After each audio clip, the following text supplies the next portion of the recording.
Film dimulai dengan pengenalan keluarga Kim Ki-taek. Istrinya bernama Chung Suk, memiliki dua orang anak yang bernama Ki-woo dan Ki-jung. Mereka adalah unit yang cerdas, terampil, dan berjuang keras, namun terjebak dalam perangkap kemiskinan struktural. Lingkungan mereka berada di Banjiha, sebuah semi-basement atau half underground, secara sinematik ditempatkan di lapisan terbawah hierarki spasial. Sinematografi dan sudut pandang, kamera seringkali sejajar dengan trotoar di luar jendela Banjiha, memaksakan sudut pandang yang terbatas, hanya memperlihatkan kaki orang yang lewat, pemandangan luar yang kotor, dan ancaman nyata, seperti orang mabuk yang kencing di depan jendela mereka. Ini secara visual menegaskan status mereka yang terperangkap di bawah permukaan sosial. Adegan awal yang ikonik ketika Ki-woo dan Ki-jung merangkak ke tempat-tempat yang absurd di rumah sempit mereka, untuk mencuri sinyal wifi yang tidak dilindungi, serta pilihan untuk menghirup asap fumigasi beracun, daripada membiarkan serangga bebas, secara satir menunjukkan kondisi mereka yang mengharuskan hidup dari remah-remah masyarakat, dan mengorbankan kesehatan demi keuntungan kecil. Harapan semu dan alur plot muncul melalui Min Hyuk, teman Ki-woo, yang membawa batu rezeki yang disebut Scholar's Rock. Batu ini adalah simbol keberuntungan mistis, yang dipercaya dapat membawa kekayaan, sebuah kepercayaan tahayul yang kontras dengan kenyataan struktural yang mengekang mereka. Batu ini merupakan janji mobilitas sosial yang dibawa oleh kelas yang sedikit lebih tinggi, yaitu Min Hyuk, namun ia adalah benda mati yang berat. Ironisnya, Ki-woo lebih percaya pada keajaiban tahayul ini daripada kesempatan yang adil dalam sistem. Kelak, batu ini menjadi senjata mematikan, menegaskan bahwa harapan semu bisa melukai dirinya sendiri. Kontras visual terbesar adalah dalam pergerakan vertikal. Perjalanan Ki-woo menuju distrik kaya adalah pendakian panjang melalui tangga dan bukit, sebuah perjalanan yang secara harfiah dan metaforis mewakili mendaki hierarki kelas. Kemewahan, rumah keluarga Park, Tuan Park Dong-ik, istrinya Yeon Kyo, dan kedua anak mereka, adalah monumen kekayaan yang steril dan minimalis. Dirancang oleh arsitek fiktif terkenal, rumah ini didominasi oleh garis lurus, ruang terbuka yang sangat luas, dan jendela kaca raksasa yang membingkai taman yang sempurna. Jendela besar ini melambangkan keterpisahan keluarga Park dari dunia luar yang keras. Mereka hidup dalam kotak kaca yang aman, tidak pernah benar-benar melihat atau merasakan perjuangan di luar. Dengan kepintaran Ki-jung atau disebut Jessica, yang lihai memalsukan dokumen, keluarga Kim memulai skema piramida untuk secara bertahap menyingkirkan pekerja lama dan menggantikannya dengan keluarga mereka. Ki-woo berhasil menjadi guru les bahasa Inggris. Ki-woo menggantikan temannya yang bernama Min Hyuk. Dia adalah seorang mahasiswa dari universitas bergengsi. Dia merekomendasikan Ki-woo untuk mengambil alih posisinya sebagai guru les privat bagi putri keluarga Park, yaitu Dahye. Meskipun Ki-woo tidak kuliah, ia memalsukan ijazah universitasnya. Min Hyuk menyarankan Ki-woo karena ia menyukai Dahye dan ingin mengunci Ki-woo sebagai pengganti yang dapat ia percaya. Kelemahan Park dan Nyonya Park, mereka sangat naif dan terobsesi dengan bimbingan belajar berkualitas dari guru yang direkomendasikan. Dia tidak pernah memverifikasi kredensial Ki-woo, mereka hanya mengandalkan rekomendasi. Ki-woo berhasil menjadi guru les Dahye dengan nama samaran Kevin. Setelah sukses masuk, Ki-woo mulai menargetkan target berikutnya yaitu adiknya, Ki-jung. Ki-jung menjadi terapis seni melalui rekomendasi kakaknya. Ki-jung menciptakan posisi baru dengan menyingkirkan pekerja lama secara implisit. Ki-jung adalah yang paling cerdas dan paling berani berakting. Ki-woo merekomendasikannya sebagai terapis seni untuk putra bungsu keluarga Park, yang bernama Park Da-song, yang mereka yakini memiliki masalah psikologis. Ki-jung mendatangi rumah Park dengan identitas palsu sebagai Jessica, seorang lulusan Illinois State University yang terlatih dalam terapi seni. Dia menciptakan cerita latar belakang yang sangat meyakinkan. Sebelum wawancara, Ki-jung sengaja meninggalkan pakaian bekasnya di mobil sopir Park, untuk menjebak sopir tersebut dan menfitnahnya, agar dipecat. Nyonya Park sangat khawatir dengan kondisi Da-song dan percaya pada teori psikologis yang rumit. Dia langsung yakin dengan aura profesional dan kepercayaan diri Ki-jung. Ki-jung berhasil dipekerjakan. Setelah berhasil masuk, Ki-jung dan Ki-taek melanjutkan rencana untuk menyingkirkan sopir lama. Dan rencana mereka berhasil. Ki-taek menjadi sopir pribadi dan menggantikan sopir lama Tuan Park. Ki-taek mempunyai pengalaman sebagai sopir di masa lalu. Setelah mengetahui di mobil ada pakaian bekas milik Jessica, Tuan Park, yang sangat peduli dengan kebersihan dan moral, marah besar dan langsung memecat sopir tersebut tanpa konfirmasi. Tuan Park kini membutuhkan sopir baru. Ki-jung pura-pura ingat bahwa Kevin pernah menyebutkan kalau ayah temannya adalah sopir yang sangat terampil. Ki-jung kemudian merekomendasikan Ki-taek. Keluarga Park ingin memecat karyawan secara bersih dan menghindari urusan yang tidak menyenangkan. Merekrut melalui rekomendasi terpercaya dari Ki-wo dan Ki-jung, yang mereka anggap profesional adalah cara yang paling nyaman dan cepat bagi mereka. Ki-taek dipekerjakan sebagai sopir Tuan Park. Kini, hanya Chung-suk yang belum masuk. Moon Guang, pembantu rumah tangga keluarga Park.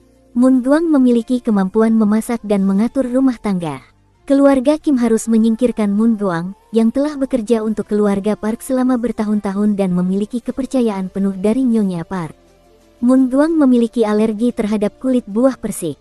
Ki-jung menggunakan pengetahuan tentang alergi parah Moon Guang terhadap bulu buah persik. Mereka membawa buah persik dan menyebarkan bulu-bulu halus di sekitar Moon Guang. Moon Guang mulai batuk dan menunjukkan gejala penyakit parah. Ki-taek kemudian memfotonya di rumah sakit. Ki-taek dan Ki-jung bersekongkol melaporkan bahwa Moon Guang menderita TBS aktif dan sangat menular. Keluarga Park, terutama Nyonya Park, adalah hipokondriak, yaitu takut berlebihan terhadap penyakit dan sangat paranoid tentang kuman. Mendengar kata TBS sudah cukup untuk membuat mereka memecat Moon Guang tanpa pemeriksaan lebih lanjut. Ki-taek kemudian menyarankan agar istrinya, Chung-suk, yang pura-pura tidak dikenal olehnya, dipekerjakan sebagai pengganti darurat karena ia sangat handal dan dapat dihubungi dengan cepat. Chung-suk berhasil dipekerjakan sebagai housekeeper baru, dan seluruh keluarga Kim berhasil menyusup ke dalam rumah, menikmati gaji, makanan, dan kemewahan yang datang dari status simbiotik mereka. Rantai infiltrasi ini tidak hanya menunjukkan kecerdasan keluarga Kim, tetapi juga kedangkalan dan kepercayaan diri berlebihan keluarga Park, yang begitu mudah dimanipulasi, hanya karena mereka menganggap rekomendasi dari orang yang sudah mereka bayar dan percaya sebagai sumber terpercaya. Ketika keluarga Park pergi berkemah, keluarga Kim merayakan kemenangan mereka di rumah mewah. Adegan ini adalah puncak ilusi mobilitas sosial. Mereka minum whisky mahal bersama, dan Chung-sok dengan sarkastis merangkum keadaan mereka, jika mereka kembali, kita akan segera bersembunyi. Seperti kecoa, kata kecoa adalah penyebutan pertama yang jelas tentang status mereka. Saat Chung-sok mengucapkannya, pintu tiba-tiba diketuk. Moon Guang, pembantu rumah tangga lama yang dipecat, kembali memohon untuk masuk. Dia mengungkapkan rahasia gelap rumah minimalis ini. Ada bunker rahasia yang tersembunyi di balik rak buku, dan di dalamnya ada suaminya, Geun Sae. Dia telah bersembunyi selama lebih dari 4 tahun untuk melarikan diri dari hutang. Geun Sae dan Moon Guang mewakili parasit sejati, yang secara fisik hidup di dalam rumah tanpa sepengetahuan tuannya, terputus total dari dunia luar dan sistem. Mereka adalah kelas pekerja yang secara total tidak terlihat. Perkelahian antara keluarga Chung-suk dan Moon Guang di bunker yang curam adalah pertarungan ganas antara dua kelompok kelas bawah untuk memperebutkan satu-satunya akses ke remah-remah kekayaan kelas atas, pekerjaan housekeeper dan tempat tinggal. Kekerasan yang meletus di bawah lantai yang elegan menunjukkan betapa rapuhnya kedamaian sosial di permukaan. Keluarga Park tiba-tiba kembali karena badai membatalkan rencana camping mereka. 3 anggota keluarga Kim harus merangkak dan bersembunyi di bawah meja ruang tamu yang redup, menyaksikan interaksi Tuan dan Nyonya Park. Tuan Park berulang kali mengeluhkan bau Ki-taek.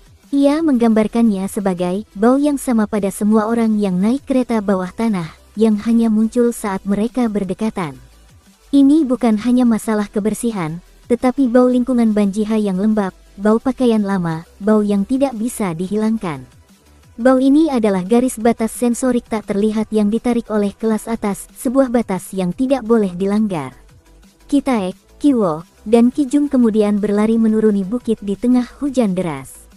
Semakin jauh mereka turun, semakin buruk lingkungan dan kondisi mereka.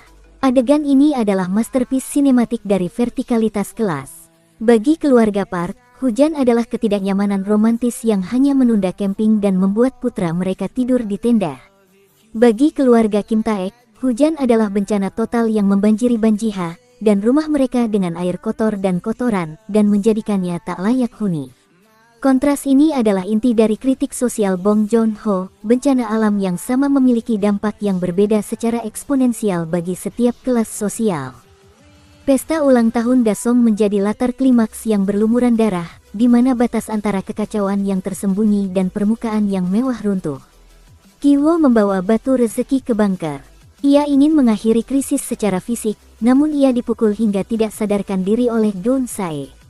Batu itu menjadi simbol harapan palsu, akhirnya hanya berfungsi sebagai alat kekerasan yang melukai pembawanya. Doon-sae, yang gila karena istrinya telah mati, menyerbu pesta, dan secara brutal menusuk Ki-jung Jessica di depan para tamu yang kaya raya. Kekerasan yang meletus secara tiba-tiba di tengah suasana pesta yang ceria menunjukkan betapa tipisnya lapisan peradaban yang memisahkan mereka. Ki-taek, yang menyaksikan putrinya sekarat, didorong ke ambang batas. Tuan Park, bukannya peduli pada nyawa Ki-jung atau kekacauan, malah terburu-buru memerintahkan Ki-taek untuk mengambil kunci mobil yang jatuh di bawah Doon-sae, yang sedang sekarat. Saat Tuan Park membungkuk dan melihat Doon-sae, ia secara naluriah menutup hidungnya dengan ekspresi jijik yang ekstrim. Bau adalah penghinaan terakhir yang tak termaafkan. Melihat tindakan penghinaan kelas yang dingin ini di tengah tragedi, semua kemarahan dan rasa malu yang dirasakan Ki-taek atas bau terhadap dirinya meledak menjadi pemberontakan. Ki-taek mengambil pisau, dan dalam tindakan pemberontakan sesaat, ia menusuk Tuan Park hingga tewas. Ini adalah tindakan emosional murni, sebuah respon terhadap penghinaan sistemik, bukan bagian dari rencana. Ki-taek kemudian menghilang tanpa jejak, memilih bersembunyi di satu-satunya tempat yang tidak pernah akan dikunjungi atau diselidiki oleh kelas atas, yaitu di bunker bawah tanah. Dia secara harfiah turun ke status tidak terlihat dan tak berwujud untuk selamanya. Ki-jung tewas, dan Ki-woo selamat, namun dengan trauma fisik dan psikologis. Setelah beberapa tahun, Ki-woo dan ibunya tinggal kembali di Banjiha yang masih suram. Ki-woo menemukan ayahnya berkomunikasi melalui kode Morse. Dalam monolog terakhir yang menghancurkan, Ki-woo membuat janji kepada ayahnya, ia akan belajar, mendapatkan pekerjaan yang bergaji tinggi, menabung, dan membeli rumah keluarga Park yang kini ditempati oleh pemilik baru agar ia bisa membebaskan ayahnya. Ki-woo membayangkan dirinya berjalan menaiki tangga rumah, menjumpai ayahnya yang tersenyum bebas. Namun, kilas balik segera berakhir, dan Ki-woo kembali ke kegelapan Banjiha yang nyata.